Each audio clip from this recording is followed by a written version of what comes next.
Mr. Sutton here, bringing you the Algebra 2 2-1 Part 1 homework solutions on graphing transformations of quadratic functions. Go with our first problem. All these problems we're trying to first describe the transformation on f of x equals x squared and then graph it. So this case it looks like since we're subtracting 3 outside the function, that's an up-down change, and that's going to be exactly what it looks like. So we're going to be shifting the function down by 3. So that's a translation of down 3. Now for all these problems we're going to start by listing out the parent table of the x squared function. So that's going to be negative 2 comma 4, negative 1 1, 0 0 1 1 and 2 4. So we'll do that every single time because we're just going to change these numbers a little bit and just regraph it. So for the g function, let me write a new rule now for each x and y. For the x's, since we're translating down 3, that's not affecting the x's at all. So that's going to just be whatever our original x's were. For the y values, though, down 3 means we have to subtract 3 from all the y's. So listing out my original x's, we've still got negative 2, negative 1, 0, 1, and 2. For the y values, we're subtracting 3 from all those. So 4 minus 3 is 1. 1 minus 3 is negative 2. 0 minus 3 is negative 3. And then since we're repeating 1 and 4 here, we still have negative 2 and positive 1 for those. All right, let's graph all this out. So we have negative 2 comma 1. Negative 1 comma negative 2 is down there. 0 comma negative 3 right there. 1 comma negative 2. And finally 2 comma 1 right there. And then just make sure you draw a nice parabola through those points you've drawn. For this problem, adding 2 inside the function means we are actually shifting left by 2. Inside is always reverse of what it looks like you're doing. So here's our parent table again for the quadratic function. For the g function now, the rule for x is going to change. Left 2 means we have to actually subtract 2 from all of our x values. And then since I'm doing things only inside, only horizontally, there's no change to the y values this time around. So for x minus 2, let me go through and apply all of those. Negative 2 minus 2 is negative 4. Negative 1 minus 2 is negative 3. And then we have negative 2, negative 1, and 2 minus 2 gives us 0. For the y values, I didn't do anything, so I'm just going to keep 4, 1, 0, 1, and 4 around. And let me graph all these out now. We have negative 4 comma 4, which is up here. Negative 3 comma 1 is right there. Negative 2, 0. Negative 1, 1.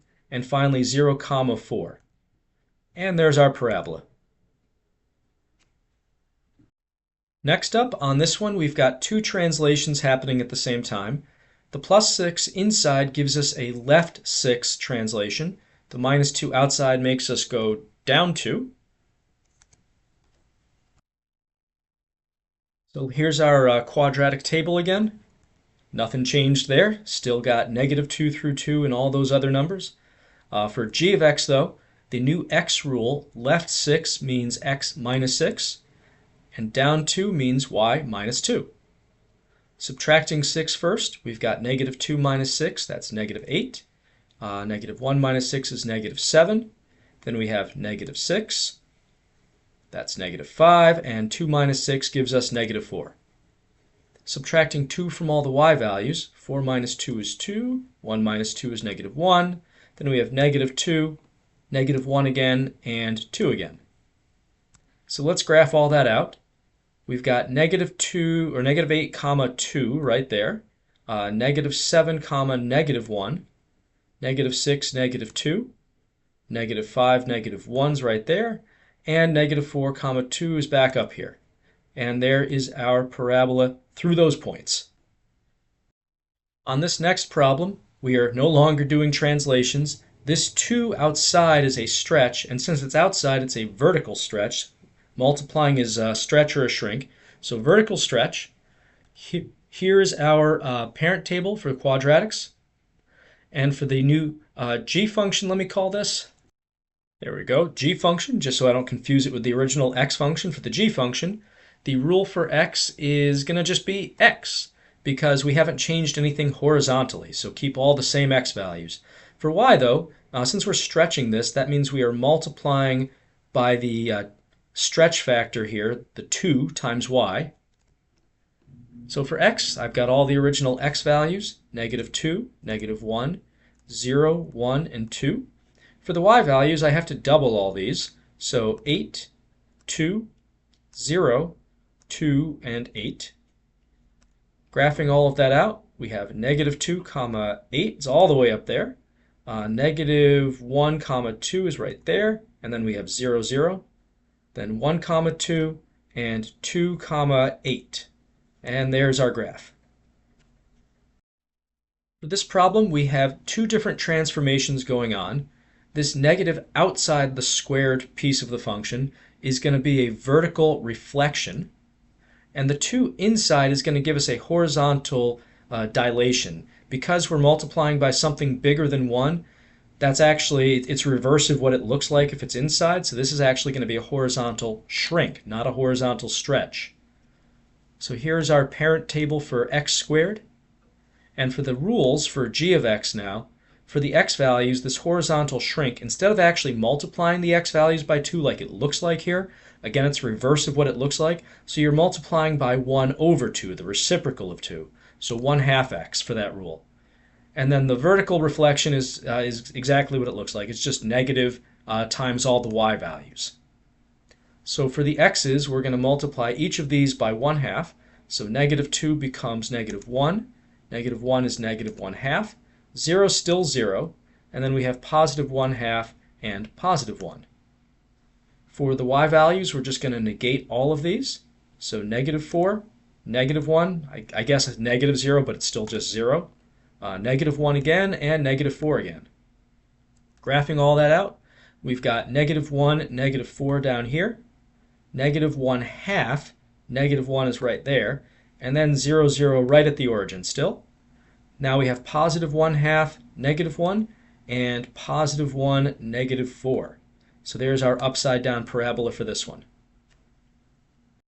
For the last problem on this set, we're getting a little bit of little wild here with multiple transformations. So this 1/2 outside is giving us a vertical shrink of 1/2. And the +1 inside is a translation left 1. -2 outside is a translation down 2. So left 1, down 2. Here's our parent table that we're going to transform in an instant. Here's the g functions table now, and I'm going to modify my x and my y. Horizontally, all I'm doing is shifting left 1, so I just need to do x -1 to accommodate that. Vertically, though, I'm shrinking and then shifting down 2. So I'm going to have to do 1/2 times the y values. That'll give me the shrink. And then I have to subtract 2 from that. So 1/2 y -2. All right, for the x's, let's subtract 1 from all these. So -2 minus 1 is -3. Then we have -2, -1, 1 minus 1 is 0, 2 minus 1 is 1. Now for the y values, again, we have to multiply first by 1/2, then subtract 2. So we have 1/2 of 4 is 2. 2 minus 2 is 0. 1/2 of 1 is 1/2. Minus 2 is going to be -3/2 or -1.5, however you want to express that.